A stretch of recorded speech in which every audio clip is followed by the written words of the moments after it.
Salve família, Rod Brito na área, como é que tá? Beleza?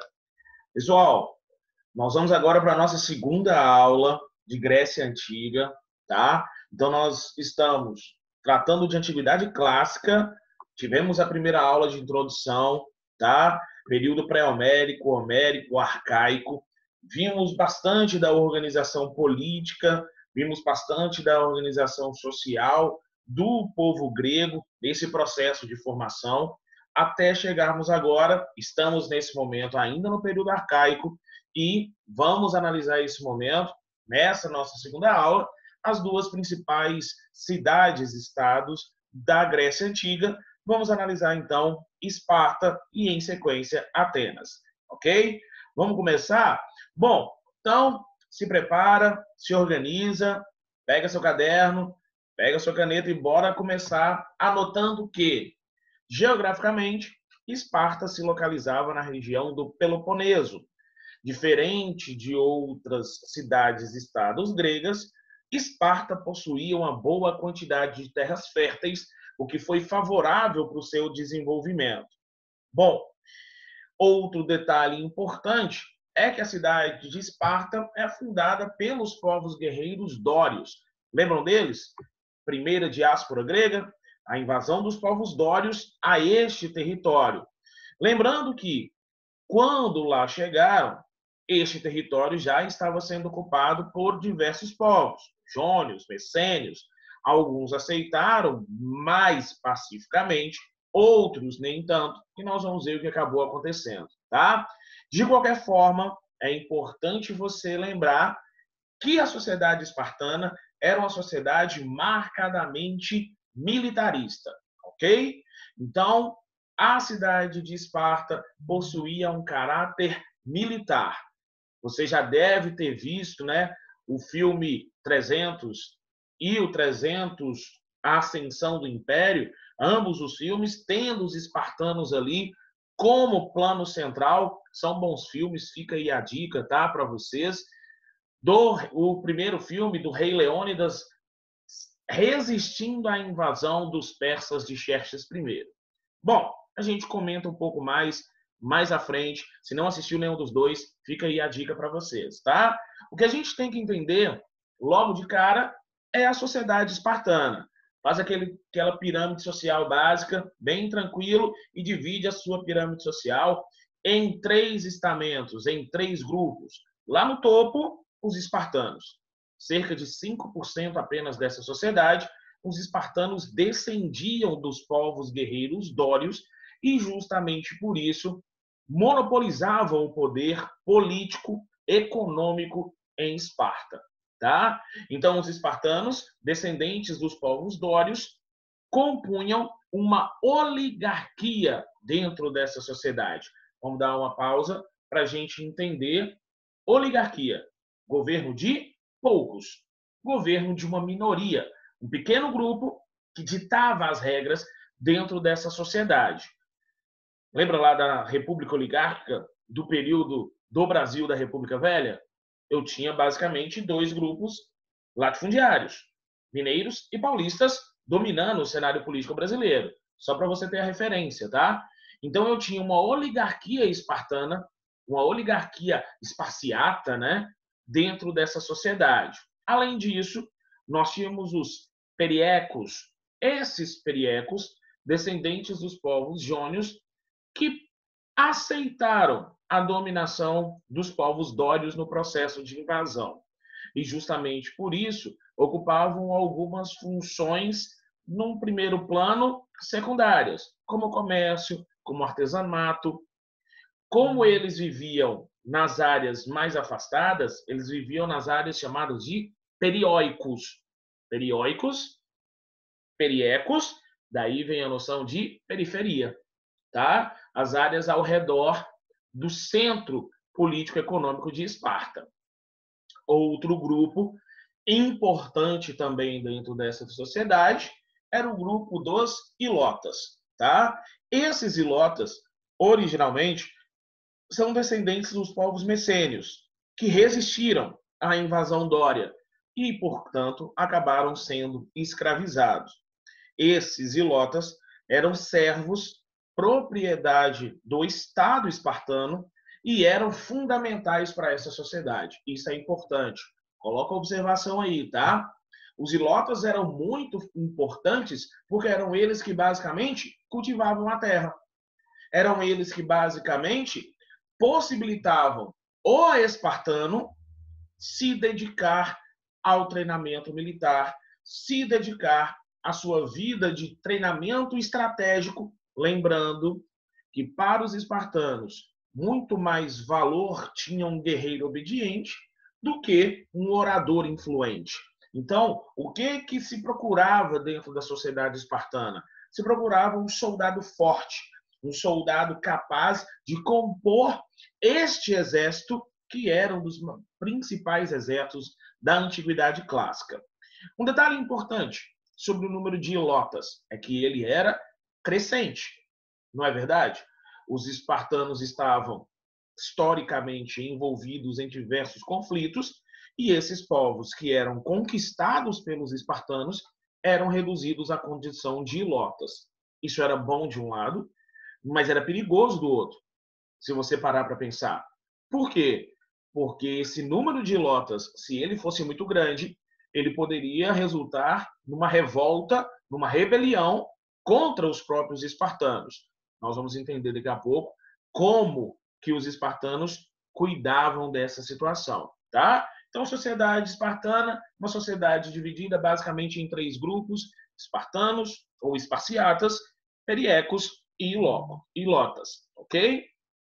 Bom, em termos políticos, eu tinha em Esparta uma espécie de diarquia, tá? Então eu vou ter dentro dessa oligarquia 2 reis que se destacam, um com função executiva, outro com função militar. Logicamente, em tempo de guerra, essa diarquia ela dava lugar a uma espécie de monarquia, onde o rei com funções militares acabava, logicamente, assumindo as funções executivas, porque tinha que ser uma tomada de decisões mais rápida em tempo de conflito, tá? Dentro dessa estrutura política, eu vou ter a Gerúsia, composta pelos gerontes, os espartanos acima de 60 anos, de famílias notáveis em Esparta, que tinham direito de serem indicados a Gerúsia, geralmente 28 anciãos, que tinham a responsabilidade de apresentar projetos de lei. Esses projetos de leis propostas pelos gerontes era apreciado pelo eforato, dentro da ápila. Esse eforato, 5 magistrados eleitos anualmente, cuidavam da administração política e da administração local em Esparta.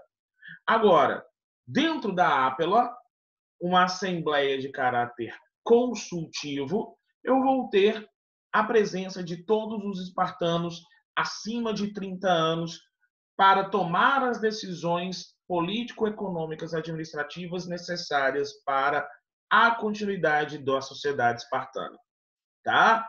Então, uma Gerúsia que propunha as leis, uma ápila que iria discutir essas leis propostas pelos gerontes e, caso essas leis fossem aprovadas, os éforos tinham uma responsabilidade da aplicação dessas leis.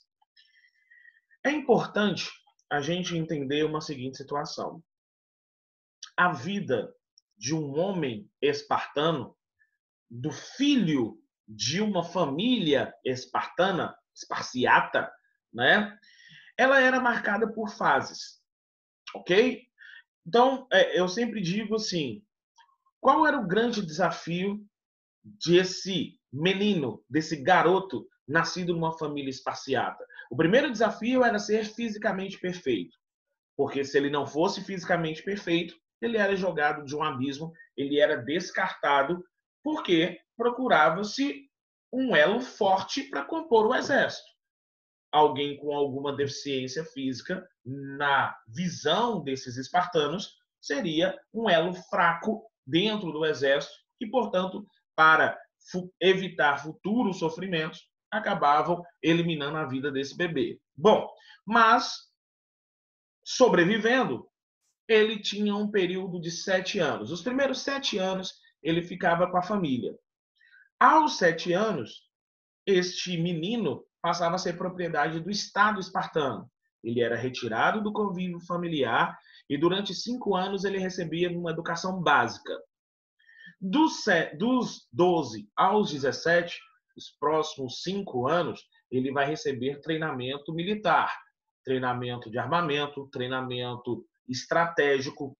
E aos 17 anos, ele era enviado para a floresta por um período de 1 ano, onde ele teria que sobreviver por conta própria, onde ele teria que sobreviver do próprio sustento que ele conseguisse. Muitos morriam, é fato, mas os espartanos acreditavam que esse período era fundamental para forjar o caráter e a força desse indivíduo. Ao retornar aos 18 anos, ele era incorporado ao exército. E logo de cara, presta atenção nisso, logo de cara ele participava de uma matança de ilotas, que acontecia anualmente e era chamado de criptia. Mais uma vez, voltou do exílio aos 18 anos, antes de ser incorporado ao exército, participava da criptia para controlar o número de ilotas. E aí a gente entende como é que se resolveu aquele problema inicial. Lembra que eu disse para você? O número de ilotas era crescente, por causa das várias guerras de conquista que os espartanos empreendiam. Só que isso poderia significar um foco de resistência, um foco de possível revolta. Para evitar essas revoltas, anualmente o número de ilotas era controlado por meio da criptia, ou seja, esses jovens espartanos vão matar quantos ilotas conseguirem por um determinado período de tempo. Ok? Outro detalhe importante. Então, aos 18, ingressa no exército. Dos 18 aos 30, se ele tiver a sorte de sobreviver nesses próximos 12 anos, aos 30 ele saía do exército e recebia do Estado um pedaço de terra e um número de ilotas para poder se sustentar e sustentar sua família. E aí começava a sua vida de participação política. Então perceba que a vida do homem espartano ela era condicionada a fases, desde o nascimento. Então já se sabia qual seria o destino de cada um desses indivíduos. No caso das mulheres, né, das mulheres espartanas, eu vou ter uma educação em que vai gerar para essa mulher um maior dinamismo. Então, as mulheres também recebiam treinamento físico, porque precisavam ser fisicamente saudáveis para gerar bons filhos para Esparta. Mas, caso a mulher fosse comprovadamente infértil, ou seja, se ela não tivesse condições de gerar filhos, ela poderia, inclusive, se incorporar ao exército espartano. Era uma possibilidade.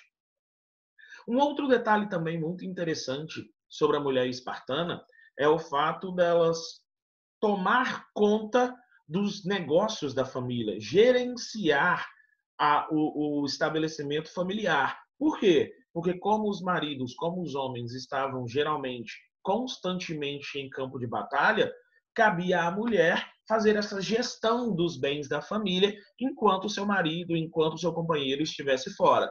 Então, comparativamente falando, nessa aula a gente vai tratar das duas principais cidades-estado, comparativamente falando, a mulher espartana ela era muito mais ativa do que a mulher ateniense. A mulher ateniense ela tinha uma postura de subserviência maior, uma postura de submissão maior se comparada à mulher espartana. Os espartanos, né, a gente está tratando nessa aula das duas principais cidades-estado e das duas grandes rivais.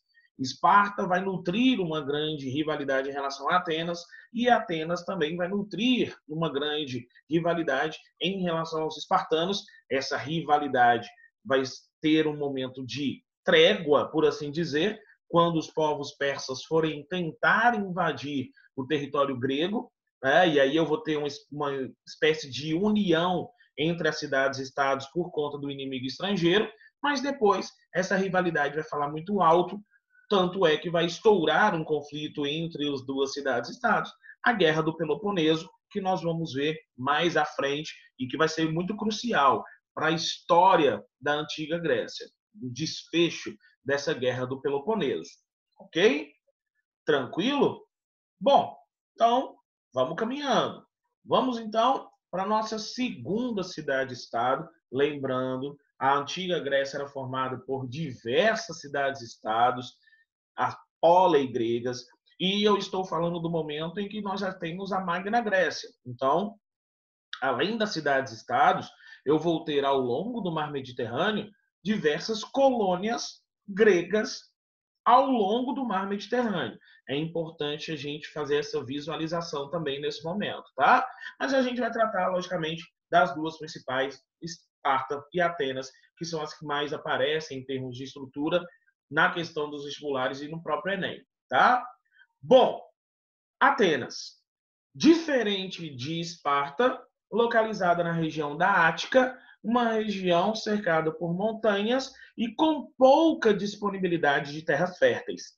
Isso é um ponto importante.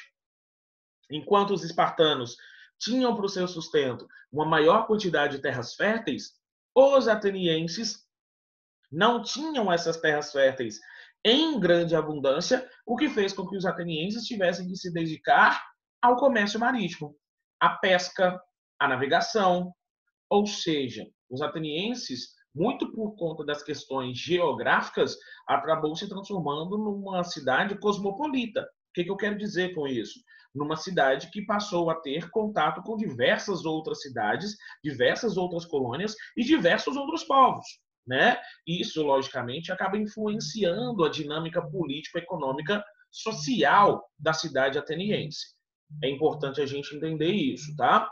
Dentre as várias póleis gregas, Atenas se transforma numa das grandes cidades, se não o maior exemplo, em termos de legado cultural, legado político, legado social para a sociedade ocidental.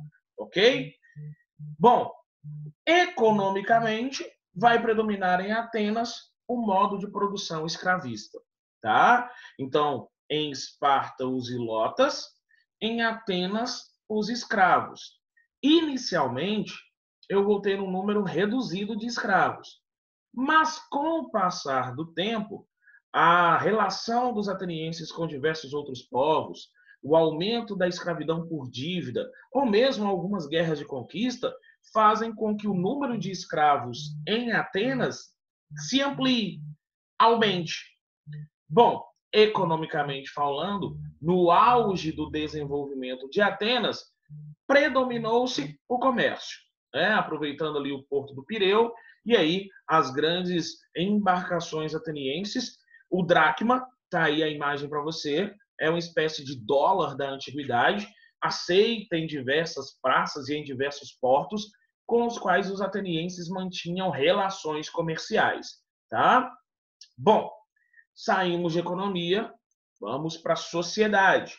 Em termos de sociedade, a sociedade ateniense, como você está vendo, é uma sociedade mais complexa se comparada à sociedade espartana.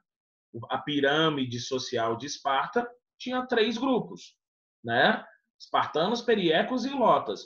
A sociedade ateniense, ela vai ter um número maior de grupos sociais, de estratos sociais. Então, no topo dessa sociedade, eu vou ter os eupátridas, né? Grandes proprietários de terra, uma elite econômica que vai se transformar também numa elite social e principalmente uma elite política, tá? Era uma oligarquia. Então, se lá em Esparta eu tinha a oligarquia dos espartanos ou esparciatas, em Atenas eu vou ter uma oligarquia formada pelos eupátridas, por esses grandes proprietários de terra, né? Que vão, logicamente, e isso é muito importante, que vão, logicamente, governar para si, que vão governar em benefício próprio. E isso, num determinado momento, vai ser um grande problema, que a gente vai ver um pouco mais à frente na questão política, tá? Abaixo desses eupátridas, eu vou ter pequenos proprietários, que nós vamos chamar de georgóis. Abaixo desses georgóis, camponeses sem terras, que nós vamos chamar de tetas. Os tecnais, que são aqueles sem terra dedicado ao artesanato. Os demiurgos, que vai ser a classe comerciante, os metecos, os estrangeiros, né, que habitavam o território ateniense, e os escravos. Eu queria chamar a atenção para dois grupos aqui, num primeiro momento, tá? Para o grupo dos tecnais e dos demiurgos. Como os atenienses, economicamente, passaram a se dedicar ao comércio marítimo, esses dois grupos, demiurgos e tecnais, artesãos e comerciantes, começam a ter uma maior importância econômica. Raciocine comigo. Então, à medida que o comércio vai se desenvolvendo, eu vou ter dentro dessa sociedade dois grupos que vão se beneficiar desse desenvolvimento econômico, desse desenvolvimento comercial e que vão florescer. Artesãos e comerciantes, tecnais e demiurgos. Vai chegar um momento em que esses grupos emergentes vão começar a criticar essa oligarquia eupátrida. Não é verdade? Os eupátridas governavam para si mesmos, eles governavam para manter os seus privilégios. Então vai chegar um momento em que esses grupos que estão em ascensão vão começar a criticar esse domínio eupátrida sobre a política ateniense. Preste atenção nesse detalhe que vai ser importante, tá? Em termos políticos, no início nós vamos ter em Atenas uma monarquia. Eu vou ter a figura de um rei, de um basileu, mas com o passar do tempo, essa monarquia vai ser substituída por uma oligarquia eupátrida.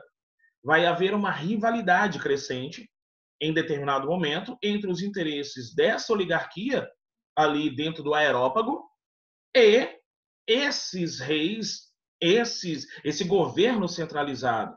Então, substitui-se essa monarquia por uma oligarquia eupátrida que vai passar a governar em benefício próprio. Lembrando um detalhe importante: as leis em Atenas, elas eram orais, passadas de geração para geração. E quem é que tinha conhecimento dessas leis? Os eupátridas. Quem é que elaborava essas leis? Os eupátridas. Logicamente, essas leis beneficiavam a este grupo. Essa desigualdade social vai se acentuando e com o aumento dessa desigualdade social, a emergência de grupos artesãos e comerciantes, o aumento do número de escravos, e tem um ponto importante, o aumento do número de escravos vai gerar um problema para a população de baixa renda, que não vai conseguir mais se empregar, não vai conseguir se sustentar, e aí aumenta o número de escravidão, porque muita dessa escravidão é escravidão por dívida. Então contrai a dívida com o eupátrida, mas não consegue arcar com essa dívida, além de ter seus bens confiscados, é reduzida à condição de escravo. Olha a situação que está essa sociedade. Então, revoltas, instabilidade política, crises. Então, esse contexto histórico é um contexto de muita agitação.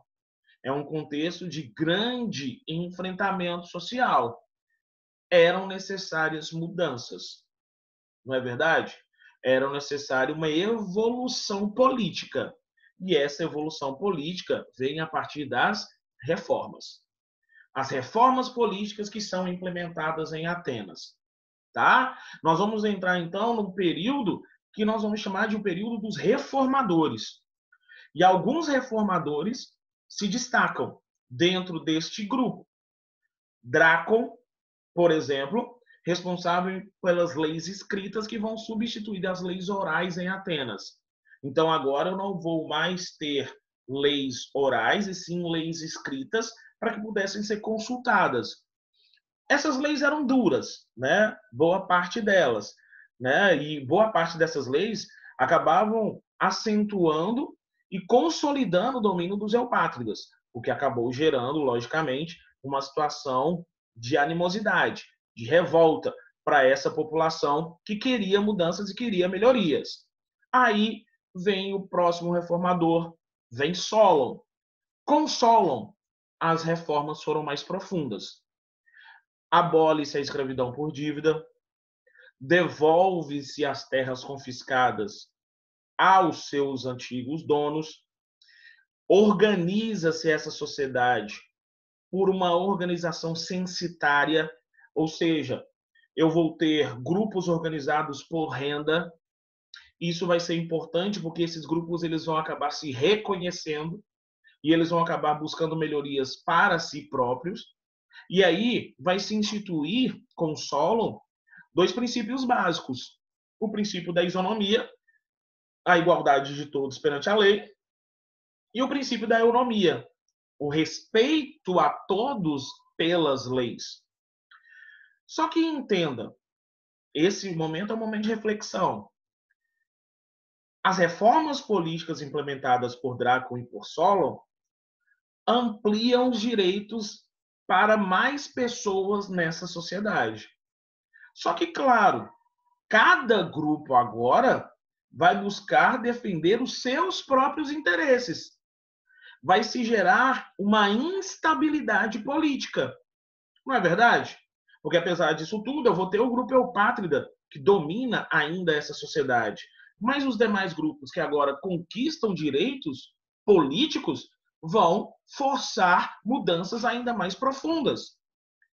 Neste momento, institui-se uma espécie de guerra civil em Atenas.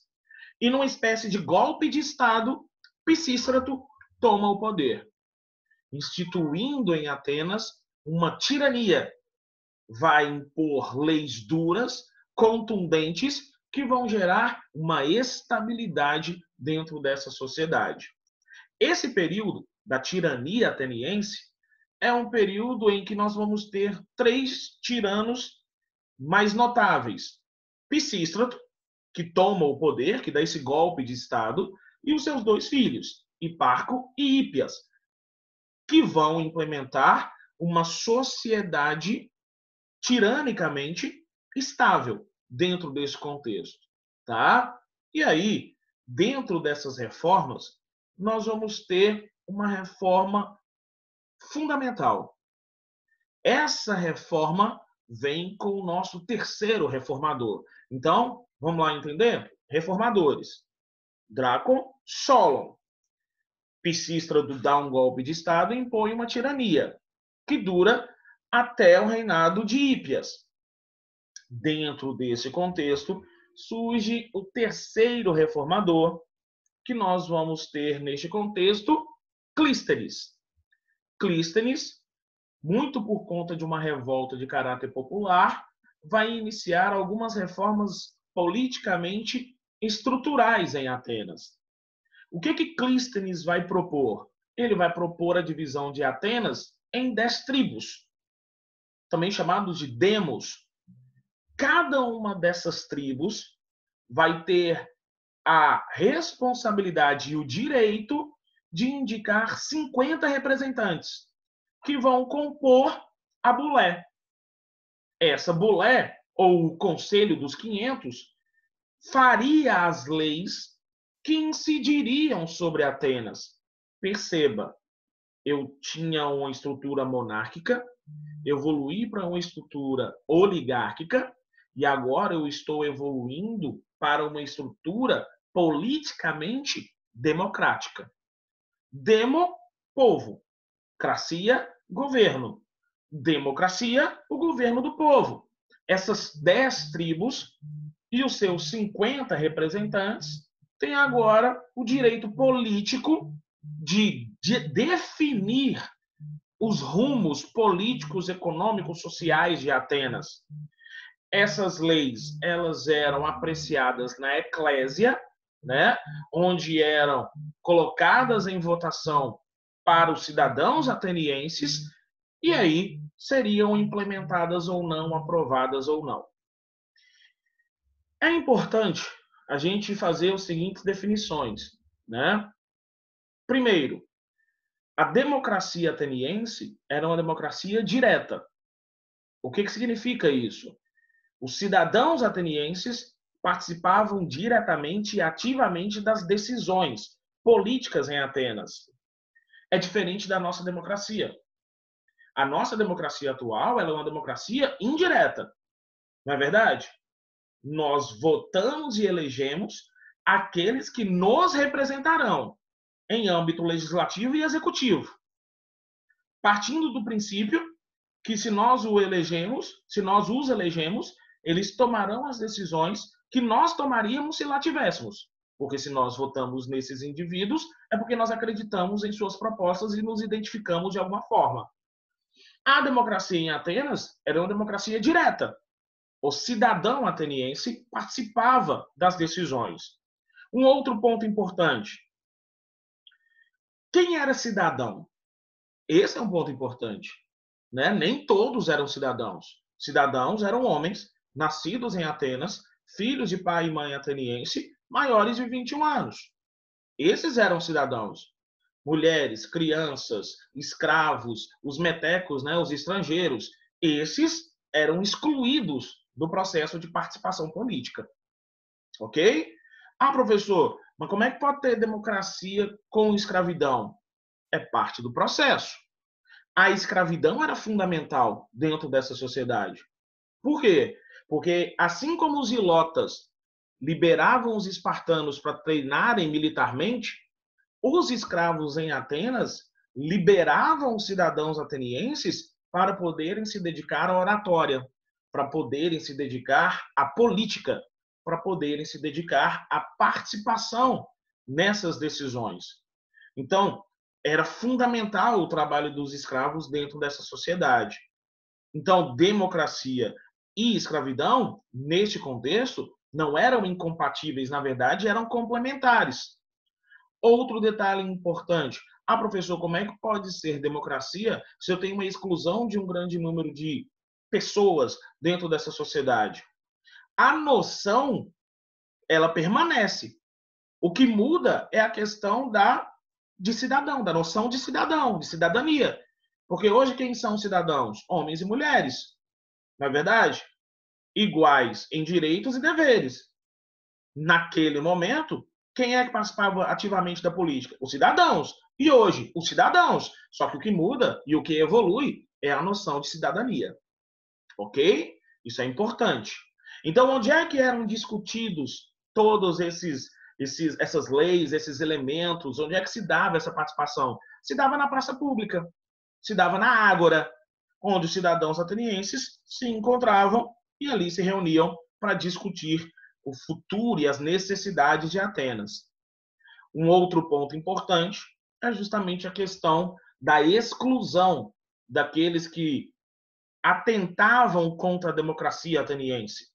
Aqueles que atentassem contra a democracia ateniense eram enviados para um período de ostracismo, um período de exílio de 10 anos para todos os inimigos da democracia ateniense. Eles eram simplesmente excluídos do convívio social.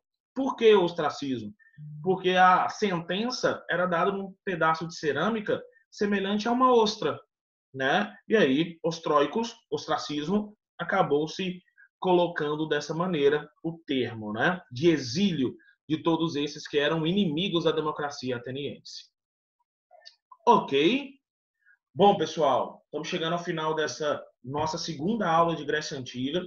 Então, hoje nós fizemos um apanhado em Esparta e Atenas, chegando até os reformadores Drácon, Solon e Clístenes e analisando algumas noções básicas de democracia e política em Atenas. Um detalhe importante.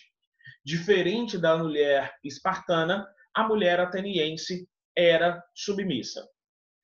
Então, a figura fundamental dessa sociedade era a figura masculina. Quando solteira, submissa ao pai, quando casada, submissa ao marido, muitos casamentos arranjados, haviam para famílias mais abastadas, nas casas dessas famílias, inclusive a ala das mulheres, a ala dos homens, onde não havia essa mistura, né? E um detalhe também importante, essa divisão de gênero, ela era mais perceptível e visível nas famílias de classe mais elevada. Nas famílias mais humildes, nas famílias menos abastadas, homens e mulheres trabalhavam meio que em conjunto para o sustento da família. Mas era uma sociedade em que, diferente da sociedade espartana, em que a mulher era mais ativa, no caso de Atenas, eu tinha uma mulher, uma figura feminina mais submissa dentro dessa estrutura. Ok? Bom, pessoal, chegamos ao final aqui da nossa segunda aula. Na nossa terceira e última aula, nós vamos analisar período clássico e helenístico e vamos analisar os conflitos, né? Guerras médicas, Guerra do Peloponeso, os envolvimentos militares dos gregos contra povos estrangeiros. Beleza? Um abraço para geral, tudo de bom, história com Rod Brito e é sem massagem, pai. Tamo junto, fechou? Fui!